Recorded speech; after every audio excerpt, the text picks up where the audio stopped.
Hey, Nicole Roberts Jones here, and welcome back to the Meaningful Work Podcast. Listen, my goal in this podcast is to help you bridge your work with what gives your life meaning and fulfillment. So, with that said, we are in part two of a series called Shift or Blend In. It's really a call, a challenge for you. Will you shift or blend in? Listen, I said this on another episode. I'm not signing up for mediocre. Listen, I'm allergic to average. If God does abundantly above all you could ever ask or think, why do many women settle? And yes, leaders, executives settle too. Mhm. You could be making a six-figure salary and settling. So, my goal in this series is to give you the tools, really around a conversation most people do not have in the marketplace. Because many of you are have subscribed, if I can get it out, to blending in, and God did not create us to settle. I don't serve a mediocre God, so I am not going to settle for just enough. So, with that said, if you were with us for part one, I read to you this Bible verse, which really is what started this conversation because it's really about rising above average. Genesis 1:28, and God blessed them, and God said to them, be fruitful and multiply, fill the earth and subdue it. That's the part we're focused on. Fill the earth and subdue it. Have dominion over the fish of the sea, over the birds of the air. Pretty much it says over everything, right? Now, let me out myself. I get so excited, you all, when I get to come and pour into you that oftentimes I'm talking and I forget to look down at my notes. And so in our first part of this series, I forgot to share with you what does subdue mean. Because I know I looked it up and then I forgot to share it. So listen, subdue means to overcome, to quiet, or bring under control. So in part one of this series, as we talked about, what does that look like? Because when you subdue, you've got to shift to do it. Because blending in means you like everybody else. And God, again, didn't use cookie cutter when he created you. So why would you want to be a second rate version of somebody else's first? So there's things you got to overcome. Sometimes there's things you got to quiet and bring under control. And it's not about the other person's, most times it's about you. So we walked through the first two areas in part one. I'm getting ready to walk through. And by the way, this is all about emotional intelligence. By the way, if you missed part one, go back and watch it. Those of you that are listening to audio, I'm going to always encourage you when it's just me and you, I do use slides because I'm coming to teach, coming to pour into you, coming to share insight, strategy, tools that I have learned along the way. So 5 components is what we're walking through, 5 components of emotional intelligence, which is totally a change maker in your career. Emotional intelligence, yes, it is. So part one, we walk through self-awareness and motivation. Today, we're going to walk through self-regulation. And when I think about self-regulation, there's 2 things I think of. The first thing I think of is the lion. Now, have you ever seen a lion who's hunting its prey? How it slowly takes its time. It doesn't rush. It's controlling its emotions and or impulses. Because, a baby lion probably that doesn't know any better would just jump at the prey. But instead it moves slowly, calculated, takes its time. I'm sure the lion, the whole time as he's moving or she is moving slowly, is thinking of its approach. That's self-regulation. Now, my second favorite example of self-regulation is Esther. Now, if you've been with me for a while, you know Esther is my favorite girl. I'm always going to find some reason to bring up Esther. And let me tell you, years and years ago, hold on a second. Sorry, y'all. Allergy season is here. So listen, Esther is my favorite girl in the Bible. Favorite. And so years ago, I did a study on Esther, and I began to realize how many things that I can learn from Esther, how many ways she and I were similar, all the things. So you're going to always hear about Esther in some kind of way. So those of you that are new with me, bear with me. I'm going to give you the Cliff Note version.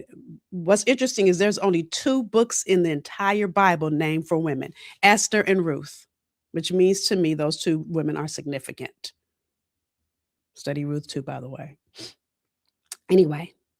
So what I'm going to share with you today is about Esther, and really she is an example of self-regulation. So quick Cliff Note version. So Esther. So Esther was a Jew who was an orphan. Her parents died when she was little. So she went to go live with, now some versions say cousin, some versions say uncle. I'm going to say uncle, Mordecai. Mordecai worked in the palace, and Mordecai overheard the king is looking for a new queen. So what does Mordecai go and do? Mordecai goes and says, listen, Esther, you need to run for queen, but we got to change your name. So her original name is Hadassah. They changed her name to Esther to hide her Jewish heritage because a Jewish woman could never become queen. So women are summoned from all over the land to come audition, kind of like The Bachelor, to become queen. And to make a long story short, obviously Esther won. Esther now is queen. So what happens next happens in chapter 4, which is where I'm going to pick up the story. So the king does not know Esther's a Jew. So she has to mask and not really talk to Mordecai because he's a Jew. So Mordecai sends a message to Esther that the king's right hand man, Haman, wants to kill all the Jews. Problem. God. The king doesn't know that Esther is a Jew. So let's pick up the story here in Esther chapter 4, 13 through 16. And I want to laser in on 14. Again, if you want to read the whole, I recommend reading the whole book. But this section is taken from chapter 4, what I'm going to tell you. So this is what Mordecai says to her, because he's pretty much telling her she's got to do something. He says, again, this is 4:14. For if you remain completely silent at this time, relief and deliverance will arise for the Jews from another place. But you and your father's house will perish. Yet, who knows whether you have come to the kingdom for such a time as this? And as we sit with that, yet who knows whether you have come to the role you play at your corporation for such a time as this? Who knows if you've birthed your child at the time you birthed your child for such a time as this? Who knows if you joined the organization as a volunteer for such a time as this? Do I need to keep going? Do you understand why you cannot blend in? So what Mordecai does is pretty much challenge Esther. You can be quiet, but we're all going to die. And then when the king finds out you are a Jew, you're going to die too, boo. So what Esther says next, and I'm not going to read every Bible verse, y'all. So I'm going to give you the Cliff Note version. Some other verses I will read. She says, okay, listen, y'all go fast and pray. I'm going to have all my girls fast and pray too. And I will go before the king and make my petition. And if I perish, I perish. Okay. Self-regulation. She didn't say, oh, let me go talk to the king now. She goes, no, no, no. Let me stop, pause, and sit with this and get direction from God on high for insight. She realized she had to stop and pause and regulate her emotion because I'm sure she was scared. I'm sure she was all the things, y'all. Imagine what that must have felt like. Because again, when she goes into the king, he could kill her because she's a Jew, because she pretty much lied to him. So after her time of prayer, their prayer for the next 3 days, sorry. That's how you guys know I don't edit these. You get them live, recorded live.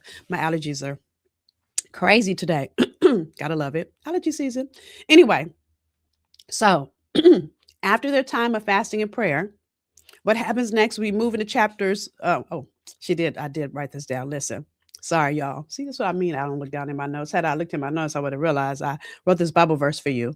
So this is what I just explained to you. Esther 4:15 through 16. Then Esther told them to reply to Mordecai, go gather all the Jews who are present and fast for me, neither eat or drink for 3 days, night or day. My maids and I will fast likewise. And so I will go to the king, which is against the law. And if I perish, I perish. So at least you know my Cliff version is correct. So now we're moving into after the time of fasting and prayer. What came to her during her prayer time, they don't tell us exactly how it came to her, was to throw a banquet for the king. But she didn't just throw one banquet. This is Esther's chapter 5 through 7. She holds the first banquet. At the end of the banquet, the king says, okay, tell me what you want from me. This was so great. And she goes, I want to throw a second banquet. She throws a second banquet. At the end of that banquet, the king goes, girl, you've outdone yourself. Tell me what you want. And she goes, I'm going to throw you a third banquet. It's not until the third banquet that Esther says, now we're going into chapter 7, verse 3. She says, if this is her petition to the king, if I have found favor in your sight, O king, and it pleases the king, let my life be given me at my petition and my people at my request. So not only did she self-regulate through praying and sitting still with it, but even through all three of the banquets that she threw, she waited until she felt like it was the right time, like that lion does when it's going after its prey, to make her petition known. And so, to make a long story short, yes, Esther was saved and her people lived. And Haman died instead. So, Haman got hung on the gallows that he had created for the Jews. But again, it took her self regulation and going after the right thing in the right time in the right way. And that only comes when you self regulate. So, what I want you to understand about this whole conversation about self regulation is there's two things that often happen when you are faced with a difficult decision. You're either dealing with decision fatigue or discernment. Of course, Esther had discernment, but there are times when you have decision fatigue. Okay. Some of y'all are saying, what do you mean by decision fatigue? Maybe you feel mental overload, like you're rushing decisions just to be done with it, or you avoid decisions altogether because you just don't like having to deal with it, or you default to the easiest, safest option instead of the right option. And it's usually easiest, safest for you. So Esther could have said nothing. She would have been okay. Hopefully, if the king never found out she was a Jew, but she didn't go after the easiest option. Mental decision fatigue can also happen when you make decisions based on how you feel. Because sometimes, 9 times out of 10, it's not about you. Remember that movie, What's Love Got to Do with It? What's your feelings got to do with it? Now, your feelings might be a marker, but if you go back to episode 1, where I walked you through that emotional wheel and you check yourself before you wreck yourself, that's a real thing to do, y'all. And check in with yourself. And those 3 days that Esther prayed and fasted, I guarantee you she checked in with herself. So decision fatigue also might look like at the end of a long day full of meetings, you approve something that you normally wouldn't approve just so you could be done with it. So I want you to think about all the ways that you might do that instead of self-regulating. Realize I'm too tired to make this decision right now. Do I have to make this decision right now? Can we talk about this tomorrow? The opposite of that is discernment. It's intentional, clear-sighted decision making. Again, intentional, clear-sighted decision making, right? So this is when you might pause before making a decision. Or you take the time to weigh trade-offs and you really weigh them out thoughtfully. Or maybe you ask yourself better questions. Like, what's best for the long term? Looking long term, looking at what the ramifications are of this decision that might hinder tomorrow or a year from now or 10 years from now. Or maybe making decisions aligned with strategic priorities. See, even under pressure, you got to slow down, clarify the real issue, and make a decision that holds up over time. And this is what I believe Esther shows us, is that discernment makes a difference. That sitting in quiet contemplation and understanding who you are and what you're dealing with, all the things, makes a difference. So again, let me make sure you understand the difference between decision fatigue versus discernment. Because you can't rush through a huge decision. And sometimes if you're fatigued, because maybe you're focused on what happened yesterday, what happened at the previous job, what happened in your previous relationship. Come on, somebody. Listen, if I would have judged my husband on the man I had just broken up with before I met my husband, I would never say yes to my husband. Instead, I had to clear my mind, letting go of those things behind, Philippians 3:13 and 14, reaching forward to those things which are ahead. I had to press. And many times you do too. Maybe Esther might have been dealing with decision fatigue because her mother and father had died. Who's to say that her family weren't killed by somebody that was a martyr trying to get rid of Jews? She could have been in that place, focused on that thing. Instead, she didn't. She chose discernment. And you've got to really sit with yourself to understand the difference. Okay. So decision fatigue looks like this: a depleted state or a grounded state is discernment. This is, again, I'm doing verses. Decision fatigue versus discernment. So decision fatigue means depleted state. Discernment means grounded state. Again, if you're exhausted from previous, and it doesn't mean physically exhausted, you could be mentally exhausted. You're gonna make the wrong decision. Another example of this is decision fatigue is reactive. Discernment is intentional. I always tell my team I want to be proactive than reactive. I want to look at what can I do before we get to that so I don't have to react because that is going to happen. But sometimes in a moment you can't help but have to deal with something. So how are you intentional instead of reactive? Reactive means I'm just trying to hurry up and get through it. I'm gonna make an emotional decision because it's how I feel. Instead of looking at all the chips and all the pieces that have to do with that decision that you're making. Decision fatigue is short-term relief. Discernment is long-term clarity. That is why this conversation is so important. And why does this matter for you as an executive woman? Think about when you're dealing with budget cuts and layoffs. Think about any time a staff member who gets on your last nerve. Think about when things are shifting in your business and maybe you've got to shift roles or shift the way you do things. It's when you take the time to stop and get grounded, intentional, and think long term that you can make the right decision. When you're like, "Ooh, all worried, oh, she's gonna be mad. I gotta move her role," and and you start being reactive to that, then you're gonna find a short term answer for a long term sensibility. Matter of fact, there are times I know in my own career where I've had to make decisions not based on what how not just how I feel, but I had to not worry about how other people felt about it.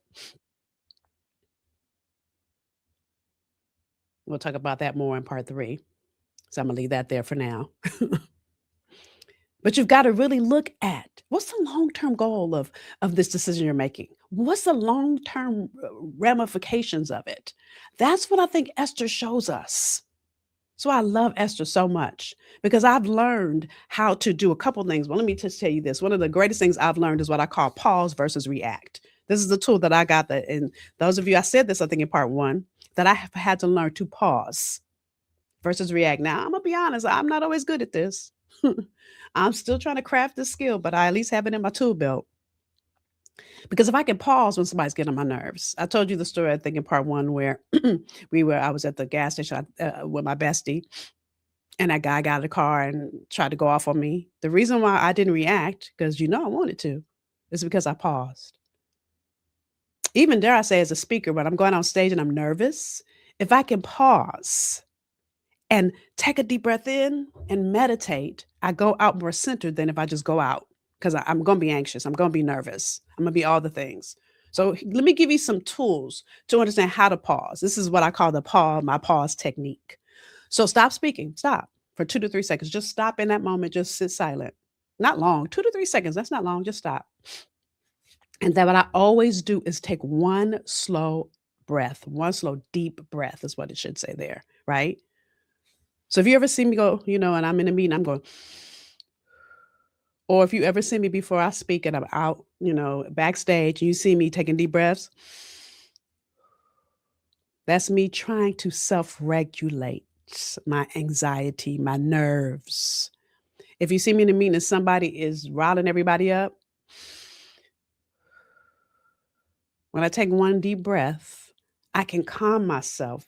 I can pull myself. Then really the last thing to this is relax your shoulders or unclench your jaw. So if you start to feel in your body, and I talked about this last episode.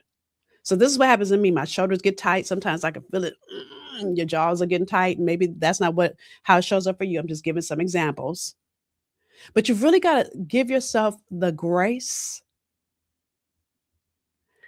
and and dare I say love your own self to pause. Because unfortunately, anytime you say something out of your mouth, you can't erase and say, "Oop, don't take that back. Let me erase that. Don't remember I said that." You can't do that. It's already out there. So what you do when you pause is you self-regulate. You're like that lion hunting for its prey. You're like Esther, who gave herself 3 days to self-regulate and pause and really make a decision. Listen, you don't have to make a decision in any moment. You can always say, let me think about that. Let's get back to that. Can I get back to you about that in a couple days? And oftentimes, when there's one person on my team that is riling me up and triggering me, and I talked about this in first episode, I always calm myself down and regulate myself before I circle back to have the conversation that I know I have to have. And when I do that, then they get a more centered, calm, ready to be proactive Nicole than a reactive in the moment sister girl from South Central LA, because that's what they would get because she's still here. Right? It's funny. I remember once when I first got married, my husband loves to debate, y'all. Loves to rile you up and debate. And any of my girlfriends watching this will probably say, he just loves heated conversation. He loves to get into debate. And not to make you mad, he just loves he loves talking, conversating, and hearing other people's insight. Right? So I remember one time he was heating me up, hitting me up, and he was kind of making me angry. So I got up and I went to the bathroom and I closed the door. Because I could feel myself. I could feel my anger riling up. I could feel ooh, I'm about to cuss him out. That's how I felt. And he came and knocked on the door. He said, "We were having such a good discussion. Where'd you go?" And I said to him, "Daryl, the Nicole that's on this side of the door, you have not met her. Give me a minute." And he said, and when I came out and I was calm and I was back to the normal Nicole that he knew, because he's never met the roll your neck, cuss you out girl that I used to be about everything, which is what I learned and what they teach you when you grow up in the hood. Everything is a fight. When I began to study Esther years ago, the grace that she had in that moment taught me that grace under fire is more powerful than me getting all in your face under fire. Matter of fact, quick story. I remember when I had a program for teenage girls for 20 years. And again, you guys, I told you I'm from South Central LA. I grew up in the hood, even though I went to private school. So my husband teases me like, "You ain't really hood-ish," but I grew up around it. Okay. So one of my girls was in a gang and she got in my face. Now, the neighborhood says to get back in her face and get all riled up. And I didn't. I breathed and I said, "So what now?" And she went, "Like, what do you mean?" I said, "You're in my face. So what now?" But that's because I got calm. Instead of going off and I was ready to yell. I let her stand there for a minute while I self-regulated myself, took that deep breath, waited 2 to 3 seconds, and I said, "So what now?" And she looked at me and she said, "Oh, I like you." That girl now has a master's degree. And I'm only sharing that with you because in that moment, in any given moment, you have a choice. In that moment, she was doing what she knew to do. So for me to try to get her back and step on her level was not conducive to where I was trying to take her and the rest of my girls who were all watching, by the way. See, my goal in that program was to teach them how to have a realm of reflection so their thoughts and goals and gifts could be realized. And ultimately, I called myself the Underground Railroad to getting them in college. That was really my goal. And many of those at-risk girls had never met anybody in their family that went to college, which is my experience as well. I was the first person in my family and my neighborhood that went to college. So I was the first living, breathing example of what grace under fire could look like. And so any moment that I didn't choose to take a deep breath, I wasn't just stopping them from that moment. I was hindering their future. And I wonder if you realize how you might hinder the future of your team when you're heated in debate and you answer that question. How you might hinder the way that you can get your deliverables done, the KPIs you have, all the things because you don't stop long enough to pause and self-regulate. So my challenge for you is to take on this exercise. The next time somebody gets on your nerves, gets in your face, et cetera, pause. Stop speaking, take that one slow breath, and then see if it's showing up in your body so you can relax that section of your body. And as your mind clears, then you can react. What I learned, and this is cognitive behavior therapy, by the way, social work school, all these theories and things I learned, is that your thoughts then dictate your feelings, and your feelings dictate your action. So if you can self-regulate in that feeling moment, from that thought to a feeling. So the thought is, no, she didn't. And that feeling makes anger. And then the next action, you know what's going to happen. But if I can stop at that feeling place and say, wait a minute, let me stop and think about this. Or like I just shared with you, that teenage girl who got in my face because that's what she knew to do. And what I knew to do was get back in her face, because I'm, look, when you're from the hood, you know how the game is played. I didn't. When I said to her, so what now? She was intrigued by me. Now, mind you, I was scared because I ain't never had a fight in my life. Come on, somebody, let me keep it real, right? But I knew in that moment I had to either hold the space for what she could be, or I could do what my emotions were telling me, which was to get back in her verse and go back, get back in her face, I should say, and go back on her, go back off on her. Sorry, getting excited. Equally. This is emotional intelligence at its best. This is how you grow your EQ, and EQ can be grown. The question is, will you do the work to grow it? The question is, will you stop in that moment and really realize that this is a self-regulation moment? Will you join me in the journey? Because I too, listen, again, I haven't perfected this. I'm still working on it. And there's sometimes that people get the best of me still, but I'm a whole lot better than I used to be. So with that said, again, this is about, will you shift?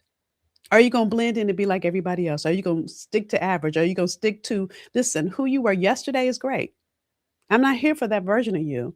This is all about the next best version of you that's waiting to come forward. And part of that means you've got to shift. All right. So, with that, as always, I want to hear from you. I want to learn your insights, your takeaways, right? Number one. Number two, share. Let me tell you, I ask you every episode to share because, number one, it's not about growing my reach. It's so funny. People ask me how many people listen to my podcast. Listen, I'm doing this out of obedience. When God put this in my spirit in 2024, I've been doing this out of obedience, to hold the space, to share all the lessons I've learned, listen, and the ones I'm still working on. Have I arrived? No. Do I have every answer? No. But by the way, if you ever have questions of things I can help you deal with, please send us an email. Email us at info@NicoleRobertsJones.com and just put podcast topic and just write the topic, whether it's a question, something you're dealing with, whether I can answer it or I'll bring on an expert. I want to shout all of you out, and I don't have names in front of me because I didn't know I was going to talk about this, that have sent in questions, thoughts, comments, especially Miss Danielle, who sent me a whole long list that I've been working through. Thank you, girl. So I want to encourage you because I'm here for you. And by the way, if I can't find an expert and I don't know it, then I'll go study it and see if I can bring some insight that we can both learn. So with that said, it's always my honor and my privilege to be here to pour into you, to teach you, to even virtually coach you. So again, share. Tell me your takeaways. Tell me where I stepped on your toes. Tell me if you use the pause technique and did it work? And if it didn't work, give yourself at least 3 tries because it's going to take a minute, especially if you've never done it before. All right. So with that said, I look forward to hearing your thoughts, your insights, your takeaways, and I'll see you. Got one more part to go, y'all. Part 3. See you soon. Bye.